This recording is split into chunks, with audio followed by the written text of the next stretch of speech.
Au regard de nos constats, de prime abord, il n'est nulle part fait mention que le dit accord est un accord de principe. Les parties prenantes, dans les faits et dans les déclarations médiatiques, et suivant l'esprit et la lettre du dit accord de principe, cela laisse entendre que c'est un acte formel et nous y consentons. Pourtant, selon sa nature, juridiquement, un accord de principe est tout simplement une entente informelle ou simple déclaration d'intention entre deux parties qui expriment leur intention de conclure un accord plus formel à l'avenir. Ou encore, c'est une déclaration de volonté commune ou un protocole d'accord de conclure plus tard un accord plus formel. Et du point de vue caractéristique, un accord de principe n'est pas juridiquement contraignant, mais sert de base juridique à des négociations ultérieures visant à formaliser un accord légalement contraignant qui doit préciser les détails spécifiques relatifs à l'objet et aux obligations entre les parties. Dans le cas d'espèce, l'accord de principe, qui n'a de poids légal, à l'exemple d'un accord formel, ne peut créer d'obligations juridiques strictes. Curieusement, le dit accord, contrairement à l'esprit d'un accord dit de principe, est assorti de points d'accords et engagements. Et l'on y voit apparaître même les dispositions portant sur le cas de non-respect, assorties même d'une clause de rappel à l'ordre de la partie défaillante à l'accord. Une manœuvre à en dérouter plus d'un, comme s'il s'agissait d'une manipulation politicienne savamment orchestrée pour abuser de la confiance du peuple. Sur ces engagements et sur les points d'accord contenus dans le paragraphe B, le président de Les Transformateurs, dans une bizarrerie, s'est auto-investi en usurpant un statut de mandant des acteurs qui s'opposent à la transition. Il pousse ainsi l'outrecuidance en s'engageant auprès du gouvernement et souvent en parlant au nom des acteurs qui ne l'ont pas investi dans cette mission de ralliement. En effet, dans le dit accord, c'est écrit qu'il s'engage à continuer le dialogue avec le gouvernement de transition après son retour au Tchad en vue d'une solution globale pacifique impliquant tous les acteurs non inclusifs dans le processus de transition actuel. Pourtant, au départ comme à l'arrivée, il n'a eu le mandat d'aucun acteur, tant de la société civile que de l'opposition à la transition. Dans cet accord toujours, il s'engage à œuvrer en tant que président du parti Les Transformateurs dans le sens de privilégier les actions facilitant le retour à l'ordre constitutionnel dans le délai imparti. De notre point de vue, deux groupes de mots sont ici à considérer. Cela signifie une tacite reconnaissance et la légitimation du projet de constitution qui exclut le choix sur la forme de l'État, maintient et impose l'État unitaire, la reconnaissance de la CONOREC, l'engagement dans la campagne référendaire et la reconnaissance du calendrier établi pour le 22 novembre, date d'ouverture de la campagne, et 17 décembre pour le référendum. Dans le même accord, il s'engage à respecter les lois et les libertés fondamentales garanties par l'ordonnancement juridique du Tchad aux citoyens et partis et à œuvrer pour l'unité nationale. De quel ordonnancement juridique s'agit-il? Il s'agit de l'ordonnancement juridique actuel et les règlements subséquents. Il s'agit bien évidemment du respect, de la charte de transition révisée, dit un peu plus loin, et les ordonnances numéro 08 de 23 relatives à l'état d'urgence, l'ordonnance 9 relative aux attroupements, l'ordonnance 10 relative aux réunions publiques et l'ordonnance 11 relatives aux manifestations sur la voie publique contre lesquelles le GCAP et l'ensemble de la communauté internationale se battent pour leur retrait, révision ou annulation. C'est de ça qu'il s'est engagé à les respecter. Quatrième engagement, il s'engage à prendre en compte la charte révisée et les efforts du gouvernement de transition, notamment le calendrier de retour à l'ordre constitutionnel. Ce qui implique la reconnaissance des résolutions du dialogue dit national inclusif et souverain. Autrement dit, il intègre et soutient la transition.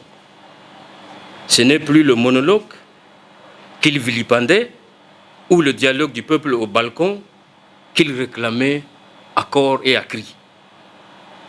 Si c'est pour tout juste revenir pour accompagner la charte révisée et le calendrier prévu par le DENIS, pourquoi avoir sacrifié inutilement des vies qui voulaient un changement qui leur avait miroité sous l'appellation de terre promise? Des centaines de victimes semblent avoir bien vu leur terre promise, puisqu'elles sont aujourd'hui effectivement sous terre. Quel macabre destin machiavélique.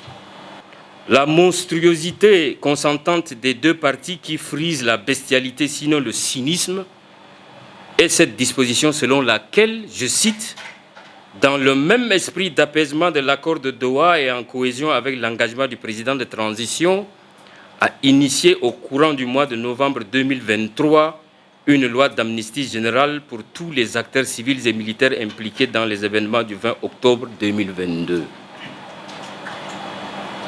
Ce qui est déjà acté dès hier par l'adoption du Conseil des ministres du 8 novembre du projet de loi portant amnistie générale pour les faits commis pendant les événements du 20 octobre 2022, lequel projet est commandé à être adopté en procédure d'urgence par le CNT d'ici fin de la semaine, tout au plus début de la semaine prochaine. Sommes-nous aujourd'hui dans la droite ligne de la justice et de l'égalité? Pourtant, l'une des qualités d'un dirigeant, ou du moins l'un de ses attributs, devrait être l'amour et la rigueur intransigeante du respect pour la justice. Mais quand on trafique la justice en contrepartie de sa tranquillité, l'on perd sa crédibilité. Nous avons cru comprendre que les raisons avancées selon lesquelles le président des transformateurs disait n'avoir pas fui le pays, qu'il n'était pas en exil, mais qu'il était seulement parti en mission afin de porter les voix des opprimés. Il disait qu'une fois sa mission terminée, il rentrerait au pays même sans accord. Mais si c'est pour après conclure avec le gouvernement de transition que les criminels doivent être amnistiés et qu'on peut passer en perte et profit le massacre ignoble du 20 octobre, ceci est plus qu'une forfaiture, mais une haute trahison. Quand un citoyen tchadien adhère à un parti politique, il n'aliène pas sa liberté ni sa vie. Et nul acteur politique, fût-il messie, ne peut être propriétaire de la vie d'un Tchadien pour oser concéder en son nom ou au nom de son parti que ceux qui ont tué, torturé, enlevé, mutilé, déporté et emprisonné soient amnistiés. Par rapport à notre position, sur le paragraphe B toujours, stipulant les points de discussion à poursuivre après le retour à Djamena, nous rappelons tout simplement que le GCAP, dans sa constance et cohérence en lien avec les grandes problématiques politiques esquivées lors du dialogue dit national inclusif et souverain, et dans une dynamique constante, a déjà proposé le plan du 29 mars, dans lequel il a été clairement dénoncé un processus électoral solitaire, exclusif, irrégulier et contrôlé par le système en place. Ce n'est un secret pour personne que le pur stratagème n'est destiné qu'à la perpétuation d'un système dynastique.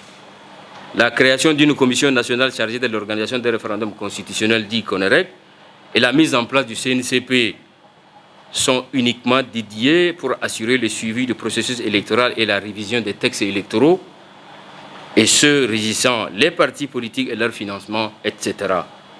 Depuis la mise en place du GCAP, composé de patriotes d'horizons divers et de confessions religieuses différentes et des idéologies politiques différentes, mais tous unis autour d'un idéal. Cet idéal est sauver la République, notre héritage commun. Depuis le début de toutes les manipulations pour encore faire perdre le Tchad, nous n'avons pas cessé de dénoncer tout en proposant des solutions. Nous avions en effet dénoncé ces échecs, dont celui de l'accord de Doha, caractérisé par son rejet par les principaux politico-militaires, l'absence d'un accord global de cessez-le-feu, laissant ainsi la possibilité à chaque belligérant de relancer à tout moment les hostilités s'il s'estime prêt, comme le témoignent les manœuvres militaires en cours, le renvoi des principaux points de blocage du dialogue, suivi des intrigues et des plâtrages sans honte de ces points habillés sous les résolutions ambiguës, l'inexécution affichée du DDR, pourtant condition sine qua non de garantie de stabilité pré- et post-transition, et l'inexécution des mécanismes de suivi et mise en œuvre du dit accord, les attestations et les arrestations de certains politico-militaires sans explication, etc. Ce sont ceux que nous avons dénoncés.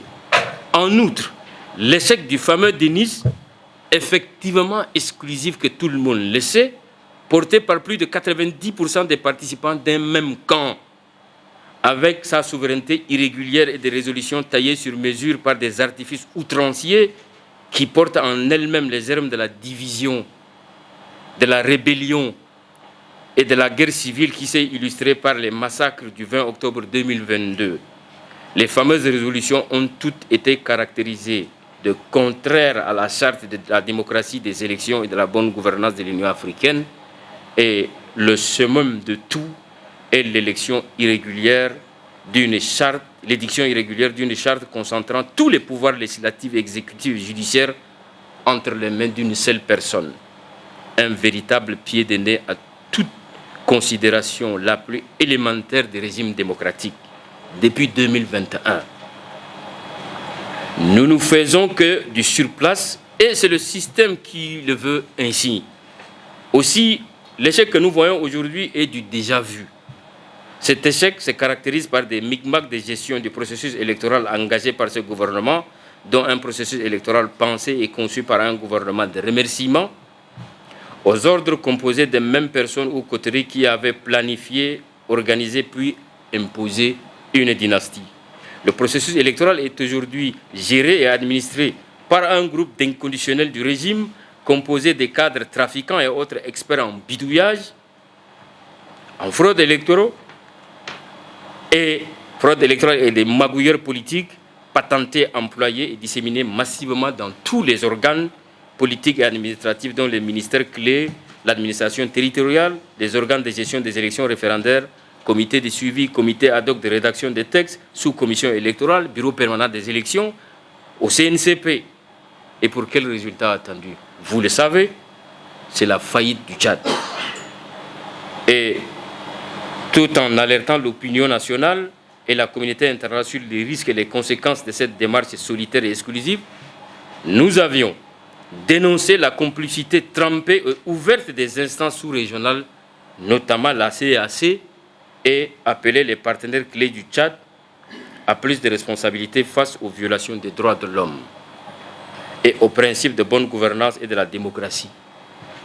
Et c'est ainsi que nous avons dit qu'il faut créer un momentum devant aboutir à créer l'apaisement et restaurer la confiance à l'effet de sauver le pays et de réussir ce processus.